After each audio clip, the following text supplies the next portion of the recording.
Between 1939 and 1945, Europe was the stage for an unprecedented war.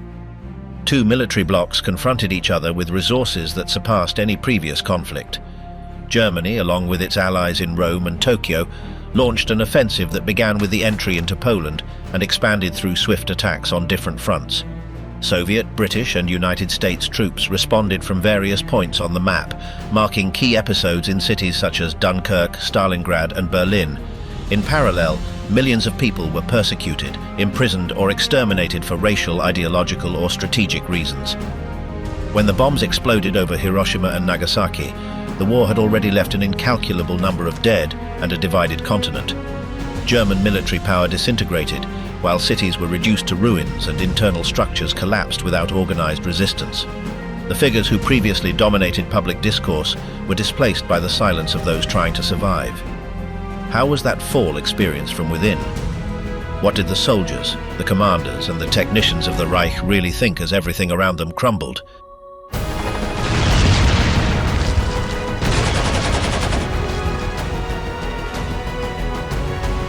The start of the Nazi economic machinery. At the moment that Hitler assumed power, the regime began to outline an economic model that had to sustain not only its political permanence, but also future territorial expansion. The idea of a closed economy, driven by the state and subordinated to military ends, was not a consequence of the war, but its precondition. From the first decrees, the Third Reich converted industrial growth into a strategic objective, reinforcing alliances with large companies that would adapt to a production almost entirely oriented to the requirements of armament. This process was not immediate, but it was planned with a meticulousness that exceeded economic calculation and approached a logic of permanent mobilization. The starting point was a Germany hit by the financial crisis and massive unemployment, but far from opting for orthodox policies, the new government intervened aggressively in the markets. The key was to generate a rapid increase in spending without having reserves. To achieve this, they designed a system of hidden internal debt that allowed financing the rearmament without resorting to international loans. This mechanism, based on promissory notes issued by entities close to the regime, functioned as a parallel line of credit with little external control. The creation of the Mefo company served precisely to channel these resources towards the production of weapons and strategic materials without them appearing as official items. The result was a spectacular growth in employment and production in specific sectors, especially the iron and steel and chemical industries, which received direct subsidies in exchange for guaranteeing supplies to the Wehrmacht. Relations with conglomerates such as IG Farben and Krupp intensified from the start. These companies not only signed advantageous contracts, but actively collaborated in the reconversion of their factories to supply the army. The state set goals, allocated resources, and guaranteed orders, while the private firms retained internal management. It was an alliance where both parties accepted a partial subordination in exchange for guaranteed benefits and long-term projection. The logic behind this expansion was not just defensive. From very early on, the regime's economic strategists contemplated the necessity of expanding the German productive space beyond its borders. The concept of autarky did not imply complete isolation, but rather dominance over territories rich in essential raw materials. Imports from South America or Southeast Asia proved unstable, so the only alternative was to control nearby European areas. This idea translated into import substitution programs aimed at the development of synthetics, such as artificial rubber and fuels derived from coal. But in the long term, the objective was to appropriate natural sources in Eastern Europe, already anticipating an extended war economy beyond the national map. The planning was structured in stages. After a first phase of stimulus and industrial reconstruction, the regime moved to the design of the so-called four-year plan in 1936. This initiative, coordinated directly by Göring, set explicit goals for military self-sufficiency, productive expansion, and reduction of external dependence. Public investments were directed with surgical precision towards the sectors that the army considered vital for a large-scale war. This included not only conventional armament, but logistical infrastructure, reserves of strategic metals, and transport networks shielded against possible blockades. The four-year plan completely transformed the country's economic map. Artificial industrial centers emerged in regions until then agricultural, and mining and metallurgical complexes were consolidated that responded directly to the priorities of the General Staff. Every factory, every railway branch, and every power plant became integrated into a system where peacetime was no longer a goal in itself, but a preparation phase. War was not planned as a future contingency, but as an inevitable consequence of the model's needs. Meanwhile, the debt was skyrocketing without apparent control. The MEFO system continued issuing promissory notes, but the magnitude of the obligations began to exceed the real payment capacity. To avoid a financial crisis, the regime imposed price controls, froze wages, and restricted the free circulation of capital. Exports were incentivized only to the extent that they provided useful foreign currency for importing strategic materials. The rest of the trade was subjected to bilateral agreements where Germany set favorable exchange conditions, especially with countries in Southeast Europe that would soon become economic satellites.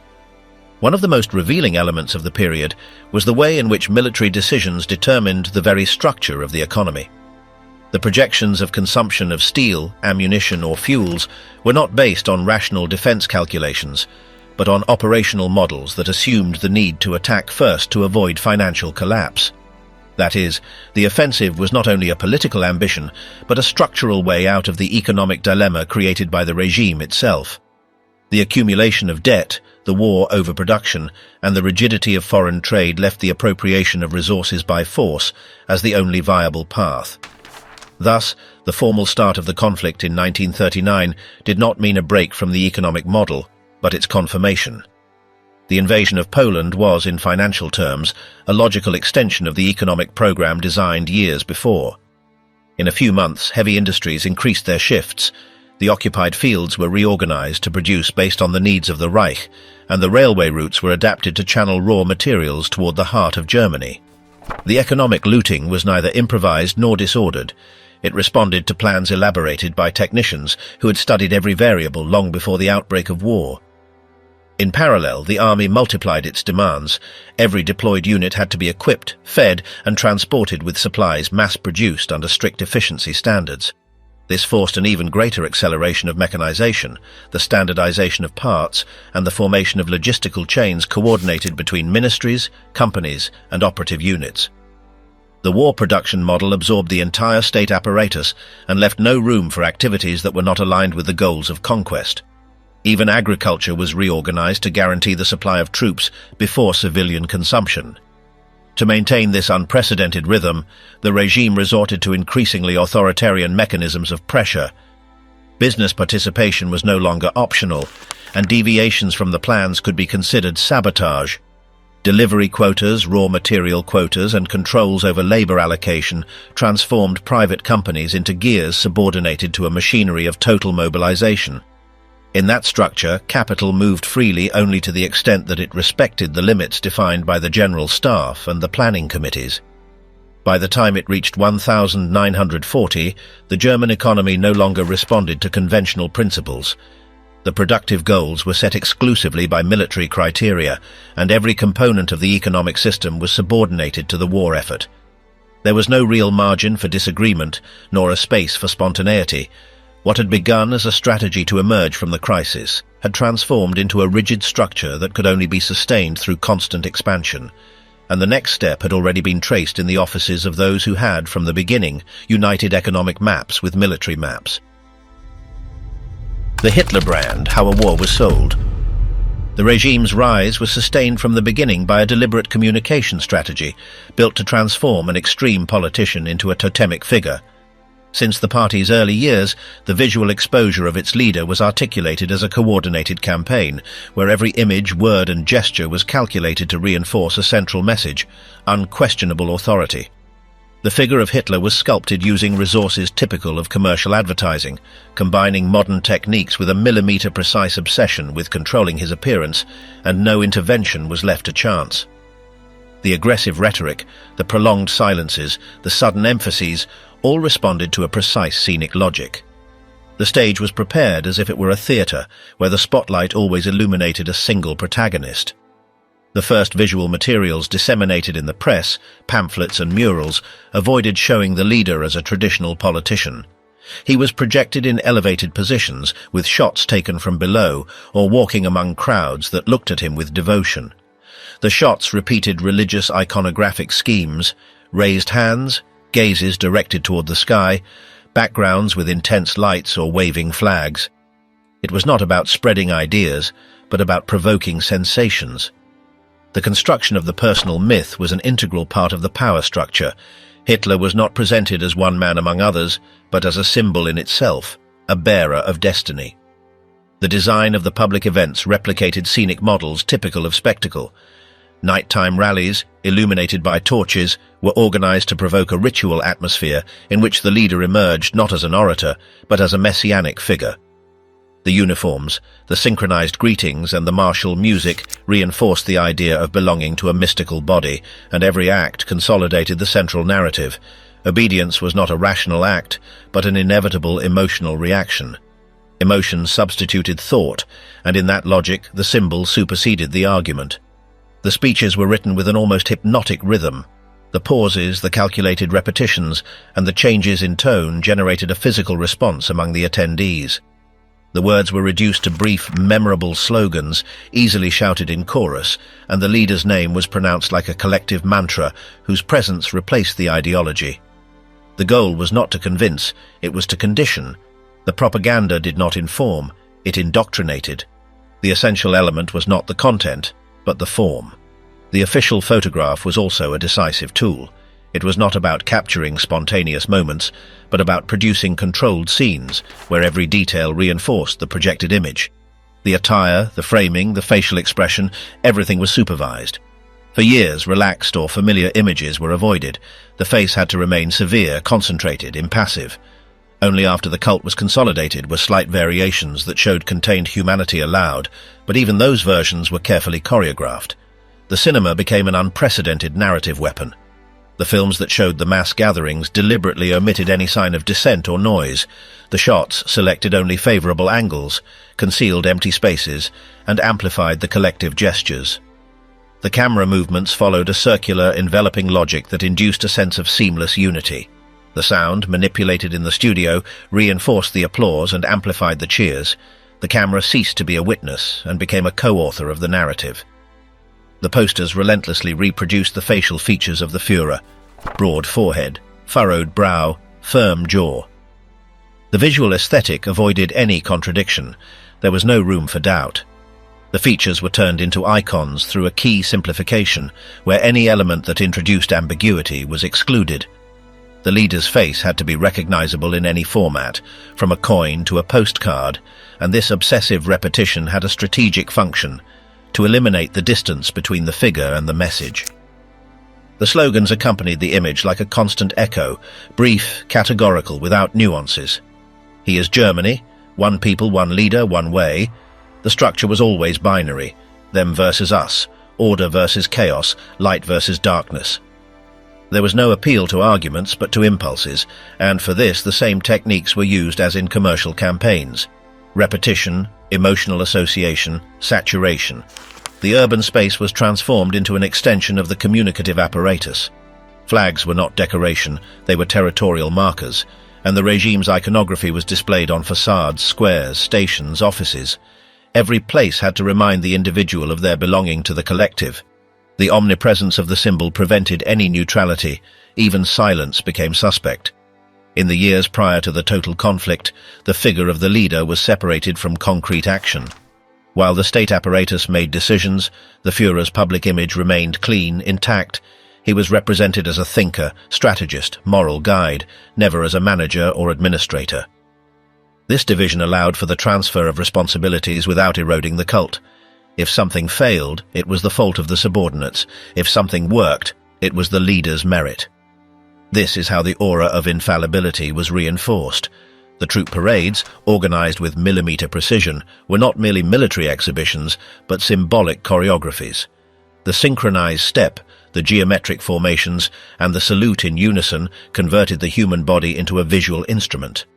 The mass ceased to be formless to become a figure, and the physical harmony projected mental order.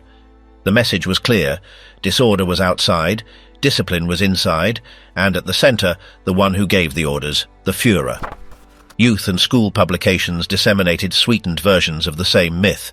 The stories showed the young Hitler as a model of dedication, discipline, and self-improvement, and the children's drawings placed him next to noble animals or luminous landscapes. History was rewritten as a tale of redemption, and biography was converted into legend. The distance between reality and fiction disappeared. What mattered was not the veracity, but the symbolic efficacy. Even the silences were part of the spectacle. The absence of answers regarding certain topics reinforced the aura of mystery. Not explaining certain acts generated rumors, but also reverence. The power of the symbol resided in its ambiguity. The less it said, the more others projected. Propaganda did not fill gaps, it created them, and collective emotions were inserted into them. None of this was improvised. Every gesture, every word, every image responded to a logic of total occupation of the imaginary. It was not only about imposing a figure, but about colonizing the gaze. The observer was already implicated. The cult of the Führer was not a spontaneous phenomenon, but a product designed, produced, and disseminated like a precise machine, as effective as any weapon deployed on the battlefield. The skies of the Reich, glory and ruin of the Luftwaffe. During its early years, the German Air Force grew in secret, fueled by a mixture of military ambition and strategic vision that found support in the high echelons of the new regime. Although the Treaty of Versailles had imposed explicit restrictions, its clauses were quickly circumvented through covert training and aeronautical development programs carried out in other nations. Once Hitler consolidated his control, this hidden apparatus came to light and was transformed into an imposing force, with Hermann Göring at its head. His figure, enveloped in arrogance and a symbol of the new air power, became one of the visible pillars of the military reorganization. Under his direction, the new corps received large budgets, modern facilities, and direct access to technological innovations that placed its aircraft at the forefront. The enthusiasm with which aviation was promoted was parallel to the development of an imaginary of air supremacy. The Luftwaffe was not only an instrument of war, it also represented a form of national prestige that fit perfectly with the heroic tone the regime sought to project. In its first confrontations, this deployment was impressive. The campaign in Spain, used as a testing ground, served to fine-tune squadrons, test tactics, and refine bombing maneuvers with a destructive effectiveness that caught the world's attention. The pilot training, maintenance standards, and equipment quality placed German aviation in a privileged position, ready to assume a central role in the following conflicts. The ground divisions moved with the constant support of tactical bombers and fighters that paved the way through a lethal combination of speed and surprise. This coordination elevated their reputation to the level of myth, with squadrons considered invincible. The operations over Poland, Norway, and France confirmed that image, where control of the airspace seemed completely assured. Enemy formations were disorganized or directly wiped out before they could respond. This superiority allowed for advances without the need for large contingents, and the air became a territory clearly dominated. However, that winning streak concealed internal flaws that were not addressed in time.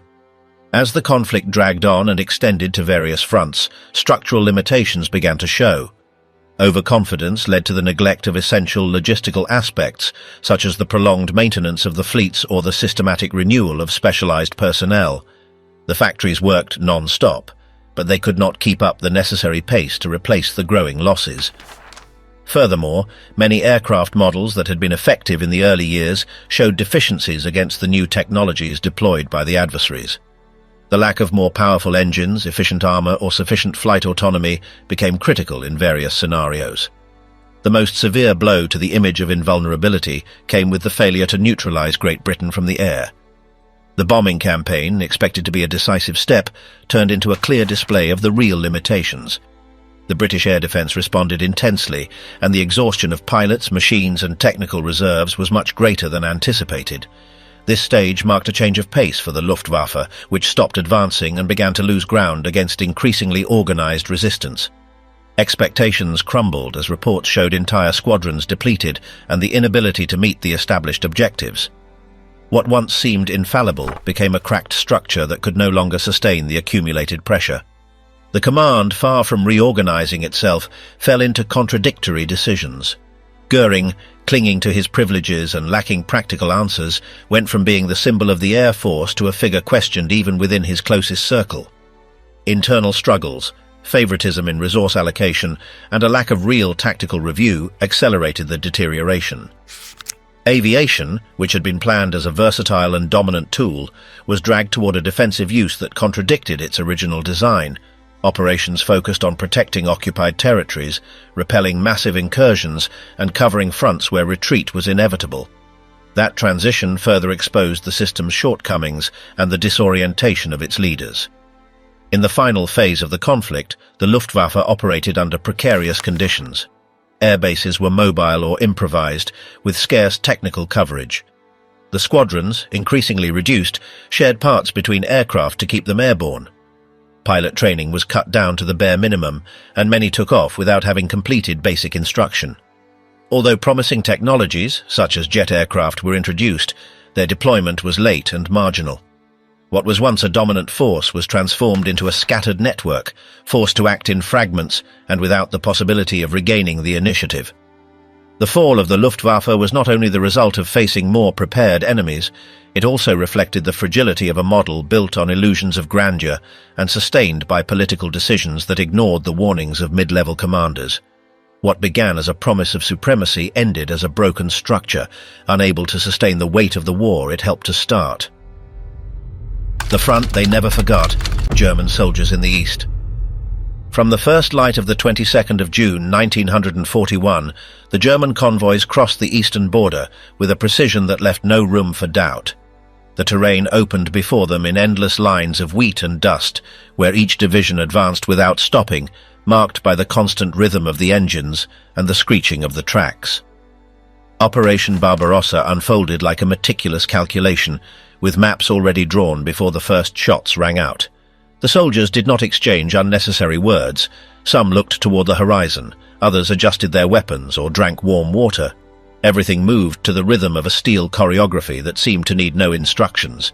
As they moved deeper into the Soviet interior, the first villages destroyed by artillery appeared like fresh scars on the wet earth. Columns of smoke rose from the broken roofs, and among the ruins dead animals and abandoned tools could be seen. The enemy seemed to have vanished, although snipers remained hidden among the trees. At certain points, the armored vehicles stopped their advance to clear pockets of resistance, while engineers inspected the roads for traps. Orders arrived quickly. There was no time for evaluations, only action. The objective was to advance, and every minute of doubt could mean an unexpected ambush. During the following weeks, reports described the same scene repeated in different sections of the front. Burnt villages, destroyed bridges, trucks stuck in mud, and exhausted soldiers traversing increasingly hostile landscapes. The mark of dry dust and constant sweat was visible on their faces. The heat was suffocating, and brief rains only worsened the state of the roads. At times, the men crossed swampy areas in silence, with water up to their waists, holding their rifles above their heads while horses got caught among the roots. Some drowned without anyone being able to stop to rescue them. Upon reaching the banks of the Dnieper, commanders reorganized the columns to circumvent the Soviet defenses that had managed to consolidate. Cities were taken after fierce battles that lasted for days. In the ruins, they found burned bodies, empty shell casings, and torn uniforms. German artillery opened the way with an incessant roar, while fighters flew over enemy positions firing in a dive. When the dust settled, the divisions moved forward, leaving behind the debris that were once plazas and schools. The maps were corrected daily because the terrain conditions and the enemy's resistance did not match the initial calculations. Regimental commanders began to report logistical failures. Fuel did not arrive on time, vehicles stalled due to lack of spare parts, and many men walked for kilometers dragging their backpacks and weapons. Wet boots caused open wounds that quickly became infected. The food supply became erratic. Some units survived on old cans and hardened bread, while others seized empty granaries where sacks of flour or loose onions remained. Morale began to deteriorate, although no one said it out loud. Commanders knew that if the men sensed hesitation in their leaders, everything could collapse. Summer was replaced by a damp autumn that turned the roads into rivers of mud. Trucks became stuck in impossible-to-repair ditches, and horses fell with broken legs.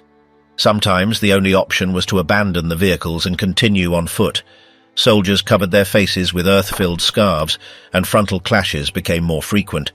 The Soviets had learned to disperse, to attack from different angles, to resist with an unexpected ferocity. Ambushes were increasingly precise, and many German positions were assaulted during the night.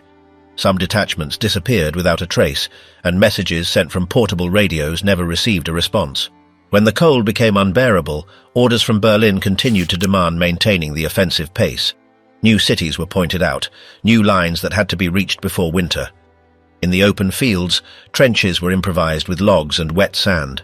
Wet blankets did not protect against the growing cold. Snow appeared without warning, and with it, the first symptoms of frostbite. Fingers turned black, noses bled, and feet did not respond when walking. Weapons jammed due to the frost, and engines would not start in the mornings. Even so, the formations were forced to keep advancing, with no possibility of retreat. The battles around Moscow were different. German divisions encountered organized resistance, where every meter gained cost tens of casualties. Enemy trenches were reinforced, and anti-tank weapons were operated with precision. The frozen ground did not allow for digging secure positions, and the men slept in improvised holes covered with branches. Some began to talk to themselves at night, while others spent entire hours staring into nothingness.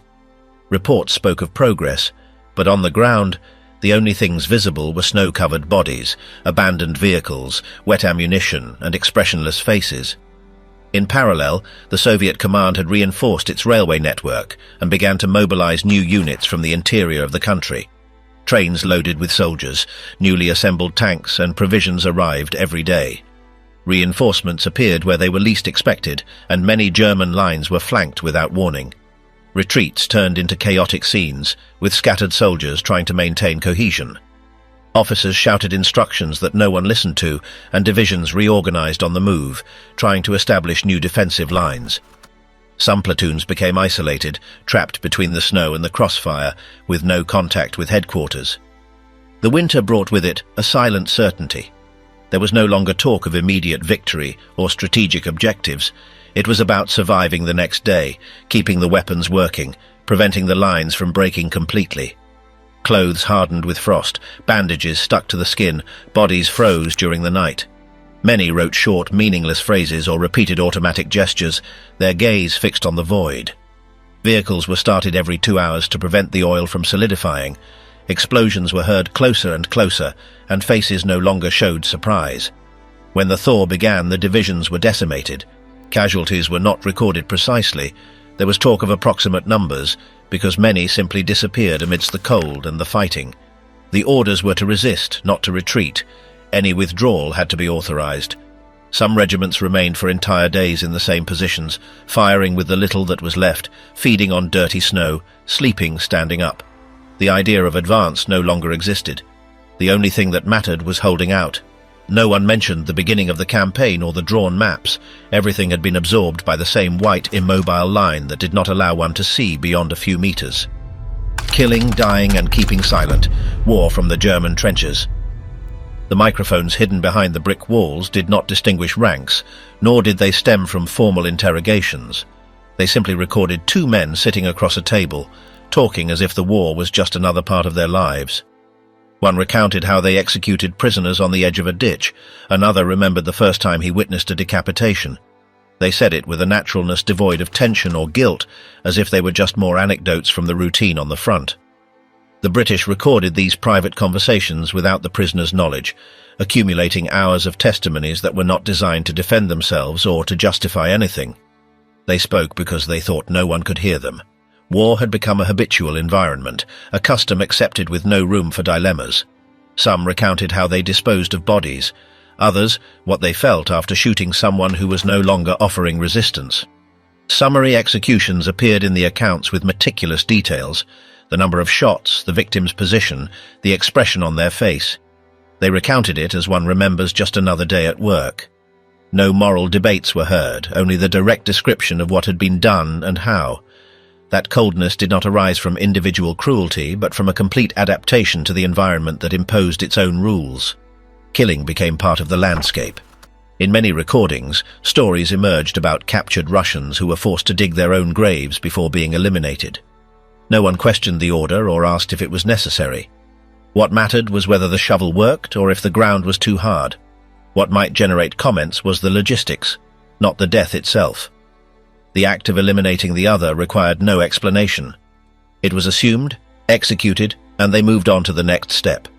To survive and to comply, there was no other logic than that. Sometimes the soldiers spoke of wounded enemies whom they briefly helped, only to finish them off afterward. For some it was a form of compassion, for others a practical way of leaving no loose ends. The moral dilemma never appeared. What did manifest was a tone of camaraderie among those who shared these experiences, as if narrating the way they had killed created a silent bond. No one felt judged. That tacit pact became the norm. In the field, relationships with the enemy included moments when immediate violence was not involved. Some prisoners were treated with a certain courtesy before being executed, others were completely ignored, as if their fate was already written. In these accounts, no speeches about justice or ideological hatred appeared. They acted out of inertia, as if each death were an automatic reflex demanded by the environment. It was not resolved with arguments, but with bullets. One of the most revealing aspects of these recordings was the tone with which they spoke of death. Executions, point-blank shootings, or the sight of shattered bodies were narrated with the same neutral voice used to talk about cleaning a rifle or making coffee. There was no drama. Killing was not an exception, it was a routine practice. That way of speaking did not feign coldness, it simply omitted any judgment. The horror did not disappear, but it ceased to be named. That transformation occurred in both ordinary soldiers and those with prior training. It did not depend on rank or ideology, but on the time of exposure to the front. The longer they spent there, the more detached they became. Even when they mentioned cruel methods, such as shooting someone in the back or burying bodies without checking if they were breathing, they did so without pride or remorse. It was simply part of the workday. Moments of frankness also emerged when talking about their own vulnerability. Some recounted how they trembled after a battle, or avoided looking into the eyes of the person they were about to eliminate. Others confessed that they slept better after killing, because the enemy's silence gave them rest. That ambivalence was not experienced as a moral contradiction, but as a survival mechanism. Each death was just one more repetition, without the need for meaning. Between everyday gestures and death, there were no clear barriers. Some boiled water near bodies that were still smoking, others covered themselves with clothes from fallen soldiers regardless of the side.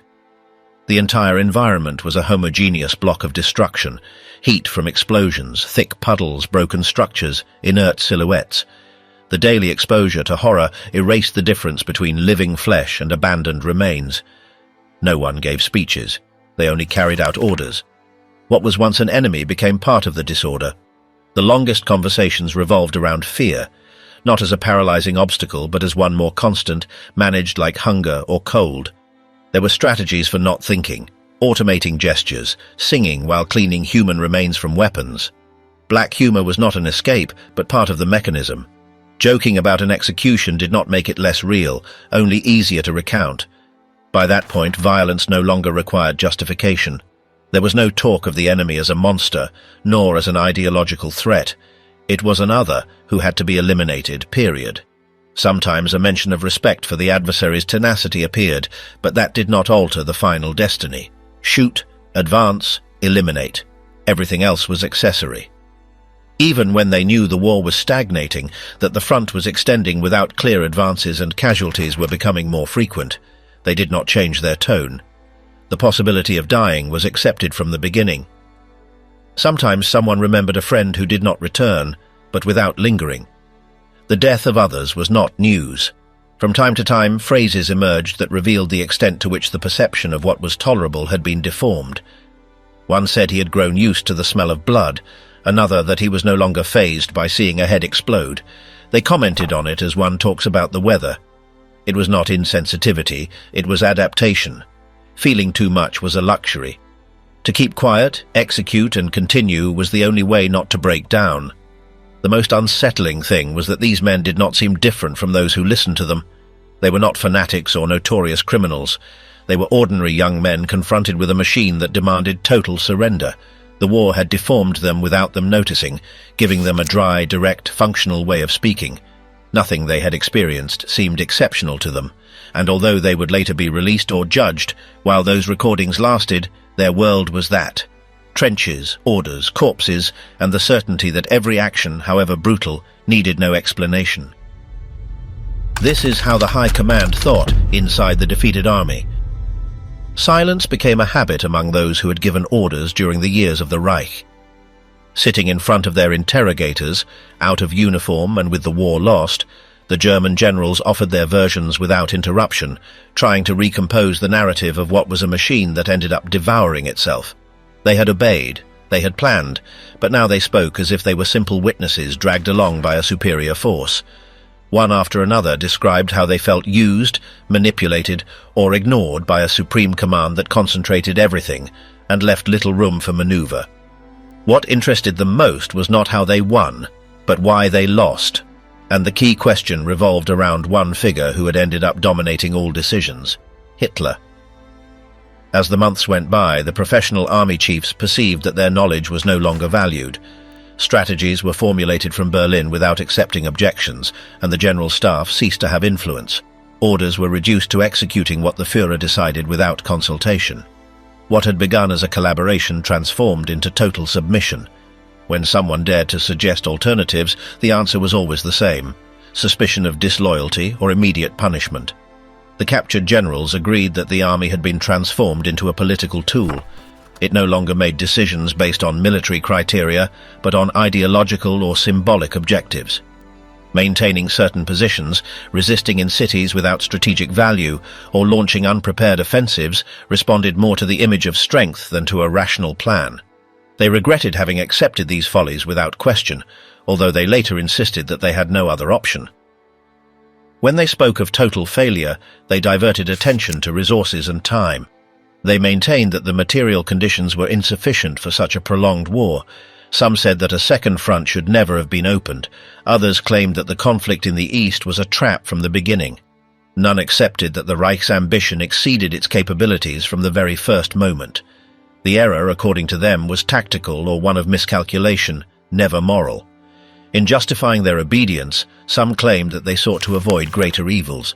If they did not remain at the front, they argued, others less prepared or more fanatical would come. This logic served to explain why they remained in their positions until the end. They said they had tried to soften orders or to buy time, but they acknowledged that their efforts changed nothing. What was decided at the top was irreversible, and their room for maneuver was minimal. Many asserted that over time, the Führer's leadership became inaccessible. They no longer received explanations nor had access to the most sensitive strategic decisions. Some described the relationship as a broken chain. Orders arrived without context, and any attempt at consultation was viewed with suspicion. The command center had closed in on itself, and silence was worth more than experience. Faced with every failure, fear surpassed the need to rethink tactics. Thus, the room for maneuver was reduced until it disappeared, and what remained was to obey without fully understanding the course set. The conversations with the generals showed a combination of professional pride and a need for justification. They asserted that the German army had a rigorous tradition and superior preparation, but that this advantage was wasted by erratic political decisions. Instead of a rational command, they had to adapt to a chain of errors imposed from above. Many maintained that had they had operational freedom, history would have been different, but none explained why they did not oppose it sooner. Regarding the relationship with other branches of the regime, the interviewees maintained distance. They said that the army did not share the methods or ideology of certain organizations that operated outside the military code. They avoided uncomfortable details and focused on underlining the difference between the political apparatus and the professional structure. This separation served to reconstruct their role as technicians, not as accomplices. The uniform, they said, did not imply adherence to what happened outside the battlefield. However, the narrative broke down when they were asked about the decisions they knew would end in catastrophe. Some admitted they saw the disaster coming in Russia or on the Western Front, but they were not listened to. Others said they tried to delay certain orders or modify plans to save lives, though always with null results. The margin for maneuver was so reduced that acting on one's own meant immediate termination. In that context, many recognized that the war became a matter of endurance rather than strategy. It was no longer about winning, but about resisting the inevitable. Even so, they continued to carry out orders with precision. The logic was clear. As long as there was no official surrender, discipline had to be maintained. Even though they knew they were executing senseless decisions, they did not contemplate disobeying. That obedience was the last line that remained intact until the collapse. In the end, these voices did not reveal as much about the war as about the way the High Command faced defeat. More than reviewing the facts, they sought to reinterpret them from a position that allowed them to remain as professionals without a moral burden. The past was reordered to fit a narrative where they were not guilty, but witnesses limited by the context. And although they acknowledged tactical errors or logistical mismatches, they avoided touching the core of the problem: obedience without resistance. The architect of horror, wartime management according to Speer. The day Speer was appointed Minister of Armaments, the Reich's industrial system was operating on the brink of collapse. Meetings ceased to be mere administrative exchanges to become operational sessions where every ton counted. Upon his arrival, he transformed his office into an operations center that coordinated material flows, adjusted delivery schedules, and modified logistical routes in real time. His method did not stem from theories, but from resolving bottlenecks with concrete solutions. Instead of reformulating the overall structure, he optimized every cog: assemblies, transport, distribution. Where others saw chaos, he imposed sequences. His intervention did not change the logic of war, but it turned chaos into a coherent and sustained production chain. Despite his youth, he moved with ease among men hardened by years of hierarchy. He did not give orders in a loud voice, but rather showed results. For entire months he slept in his office, crossed the country on special trains, and reorganized workshops that until then had followed civilian routines. There was no pause. The metallurgical plants in Essen, the assembly lines in Kassel, the foundries in Linz, all passed through his hands. He did not tolerate interruptions, not even when Himmler sent delegations to impose parallel measures. Every intervention that did not respond to the logic of production was annulled with figures and deadlines. Goering detested him. From his office overloaded with trophies and carpets, the old marshal watched his influence dissipate against the performance reports Speer delivered directly to Hitler. The dispute was not ideological, it was technical. While one spoke of authority, the other responded with efficiency. During the first months, they clashed over control of the resources of the 4-year plan. Speer prevailed without raising his voice, simply by blocking supplies to departments that did not meet the established standards. His ministry absorbed functions without making noise, and in less than 1 year he had displaced the old system. Hitler watched with approval. He was not looking for a politician. He was looking for someone who would make the machinery turn without questions. Every visit by the Führer to the Reich's plants became a technical exhibition. They did not talk about ideology. They talked about transmission shafts, casting furnaces, and hourly yields. The trust between the two grew, but it was never a relationship of friendship. Hitler admired his capacity for execution, and Speer clung to that admiration to retain an unprecedented autonomy. Under his management, production shifts multiplied, rail transport was centralized, and all duplication in industrial processes was eliminated. In his office, the walls had no party symbols, only maps, statistics, and blueprints. He delegated with precision, but intervened when something threatened the overall pace. Every delay of a factory in Austria, every failure in the steel supply in the Ruhr, was reported in real time. There was no margin for error.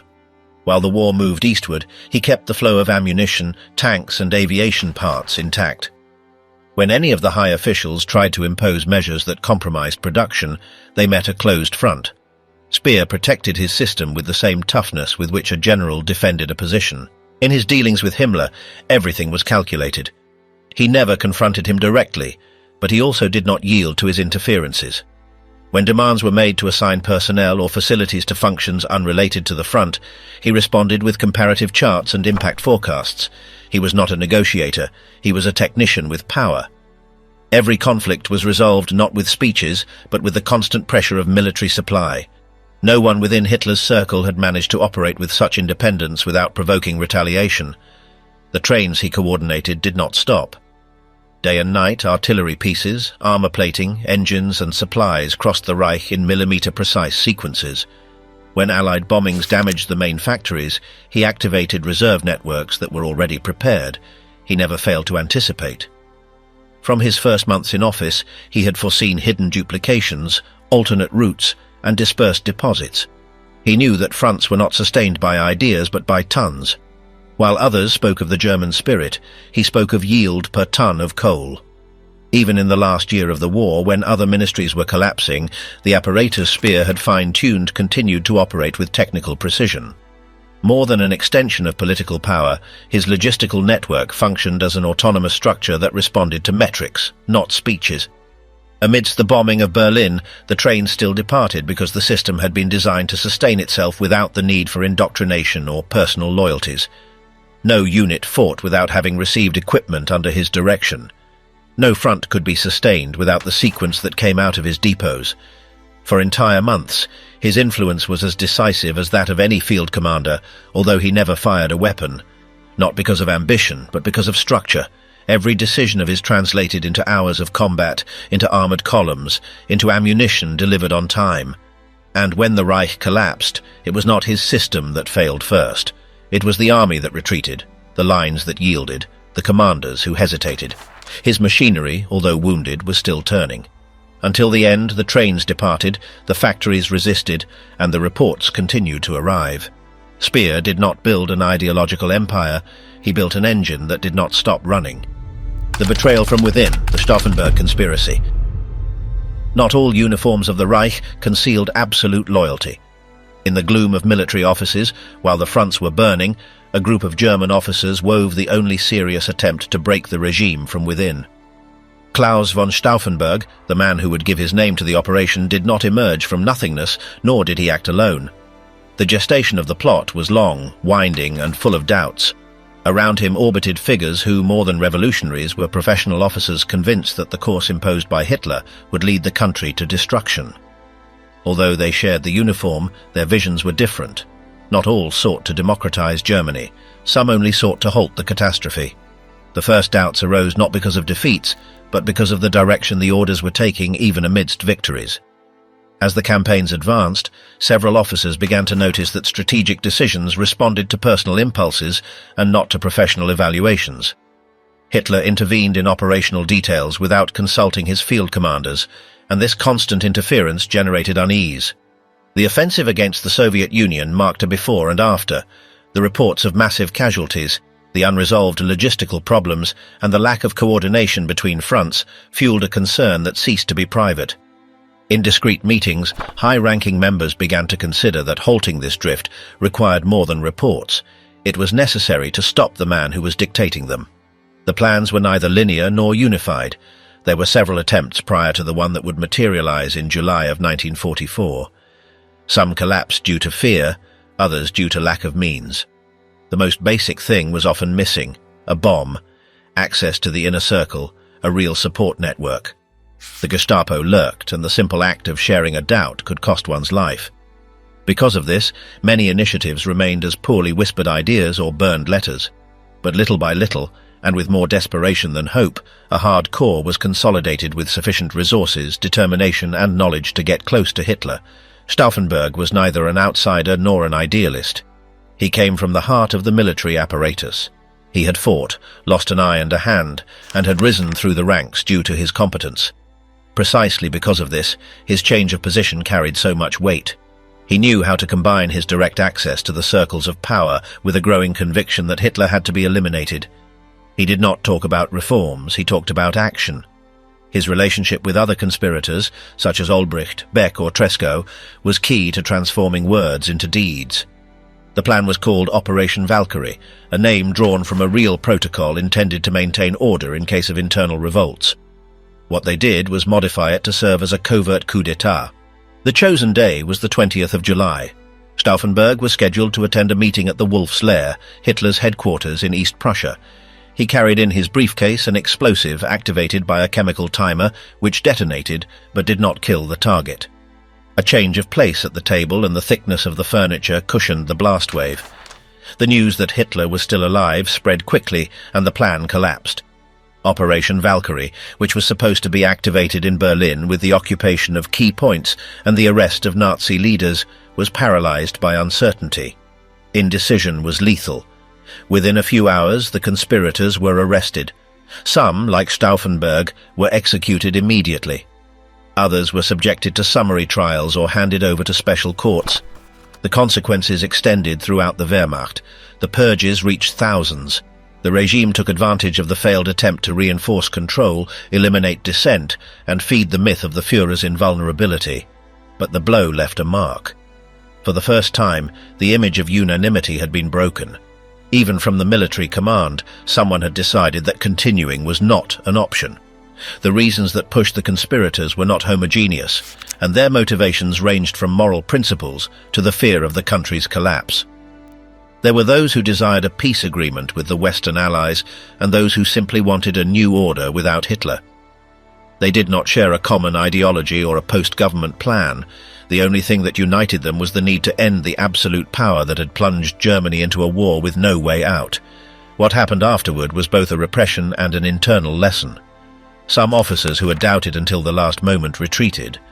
The terror generated after the failure of the operation turned any future attempt into a foretold suicide. But among the ruins of the attempt, a testimony also remained. That core of resistance had shown that obedience was not unanimous, and that even in the center of the apparatus, pockets of conscience remained. The regime erased them from official history, but the captured documentation, the records of the interrogations and post-war statements, returned their names and their decisions to the narrative. What was treason for the regime, for others was the only act of dignity in the midst of the collapse. Collapsing from within, the fall and the final punishment. The landscape grew stranger as the German troops retreated. It was not just the cold, but the complete loss of direction. The march continued through ruins, nameless roads, and motionless trees. In the midst of the disorder, a soldier advanced by inertia, with his gaze lowered and automatic steps. He no longer knew if it was day or night. The cities were left behind like shadows, and the bodies lying on the ground merged with the environment. No one asked anything, because there was no one left to ask. The only objective was to move away from the noise, seeking some sign of refuge or at least silence. The front had ceased to exist as a recognizable line.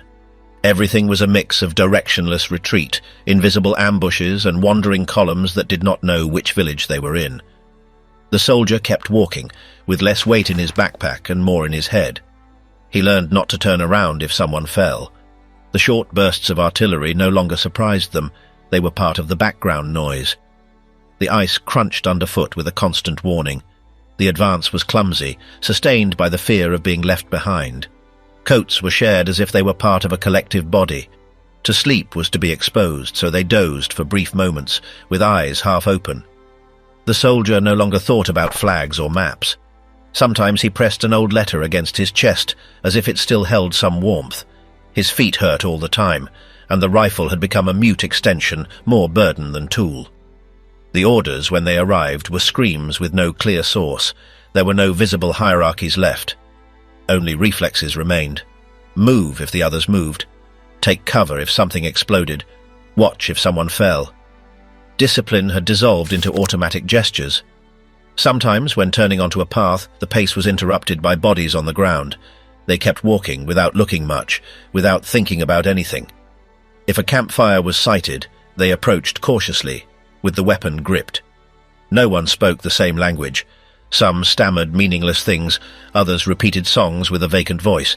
The soldier did not expect orders nor miracles. He walked because stopping was surrendering. The end did not come with an explosion, but as a progressive void, a loss of rhythm, a fall without ceremony. They only stopped when their bodies could no longer continue. The enemy had no face. Sometimes it was a shadow between trees, other times a whisper in a distant language. The soldier, covered in frost, understood that the front had disappeared, that there were no flags or battalions left. Only his steps remained, and the echo of those he would not take again. When the Soviets were already over East Prussia, many local commanders still refused to allow civilians to flee. The encirclement advanced, but in several regions party officials continued to order the total defense of condemned towns. The administrative apparatus, already deteriorated since the bombing of Hamburg and the fall of the Balkans, began to crack with contradictory orders, poorly organized evacuations, and the almost total absence of transport. Some local mayors were still waiting for promised reinforcements from Berlin, while others fled on their own. There was no synchronized retreat, only voids that each city filled as best it could, improvising committees that tried to negotiate partial surrenders, while the most fanatical battalions executed those who suggested ceasing the fight. In cities like Kassel, Erfurt or Zwickau, many mayors were replaced by party members without military experience, who ordered every street to be defended as if it were the Reichstag. As communications broke down and ministries lost contact with the provinces, Hitler tried to maintain his control by signing decrees from the bunker. There he continued to appoint commanders of regions that no longer existed. His cabinet did not formally dissolve, but no one knew who was obeying whom. The administrative system fragmented into parallel chains of command. The army answered to its own generals. The party created Volkssturm networks that barely knew how to use a rifle, and the Gauleiter imposed decisions that were not coordinated with either the divisions or the police. In the smaller towns, this confusion resulted in internal clashes. While some officers negotiated with the Allies to protect the inhabitants, those loyal to the oath continued to organize suicide squads. Each region lived its own end, without a common plan. Some surrendered without resistance, others prolonged the disaster for weeks more, as happened in Breslau or Kustrin. The idea of capitulation was unthinkable for many high officials, not out of hope, but out of fear. They knew that surrender would imply answering for decisions made over years. Therefore, increasingly more leaders chose not to wait for the tribunal. From Gauleiter to municipal mayors, bodies began to appear in their homes, in their offices, sometimes next to their families. In records of southern localities, there were towns where the mayor, the postmaster and the school principal died on the same day, without any order of surrender having arrived yet. The final silence was personal, not coordinated. And not always due to guilt. Many feared the abuses of the Red Army, others were not willing to face the conditions of a prisoner camp. But the collapse was not only physical. In many circles of power, the feeling of defeat had already set in months before. It was just that no one was saying it out loud. Meanwhile, on the eastern border, those who remained kept trying to retreat westward. Columns of wounded, broken units and displaced families advanced between abandoned trenches and the remains of burned villages. Some groups managed to cover up to 800 kilometers on foot without knowing if they would find food or if they would arrive before the Russians. There were no clear lines, no useful maps. Many were guided by rumors or followed the preceding group without knowing where it was going. On these journeys, not a few died from freezing. Others fell from exhaustion or were hit by bombings while crossing improvised bridges. It was not a retreat, it was a dissolution. The commanders left the stragglers behind without waiting. The slogan was no longer to win, but to flee. Those who were captured faced a fate that was barely spoken of aloud. Deportations eastward began immediately. Many soldiers were taken to Ukraine, Byelorussia or Siberia. There they were met by forced labor camps where there were no uniforms or names, only numbers. Interrogations were routine, but not everyone survived the first winter. In the recovered letters, the prisoners recounted how they shared blankets with 4 people, how bread was measured in grams, and how frozen water was scraped with knives to heat it over a candle. Most did not know which country they were in. Some believed they would never return. Replies to their families when they arrived were censored, and in many neither the place nor the conditions were mentioned. They only asked not to be forgotten. In a testimony from a soldier captured near Königsberg, he describes how, upon arriving at the camp, there were no barracks, only ditches. They slept underground, covered with damp boards. Tasks included rebuilding bridges, extracting wood or clearing mines. Accidents were common and were not recorded. Many of those who did not die from infections began to lose their memory or talk to themselves. Disorientation became the norm. In another case, collected by his family, a corporal managed to return to West Germany in 1953 and no longer remembered his mother tongue. His letters from Kazakhstan only had short phrases, without verbs or signs. His mother recognized him by the way he wrote his name. Captivity did not end with the war. Thousands of soldiers remained in camps until well into the 1950s. Soviet authorities decided to retain many as a labor force to rebuild the regions destroyed by the German invasion. This retention was not seen as individual punishment, but as collective compensation. The idea of justice implied proportional suffering, and in many cases, the return was received with suspicion. In the zones controlled by the Allies, some liberated prisoners were interrogated again by the German military authorities.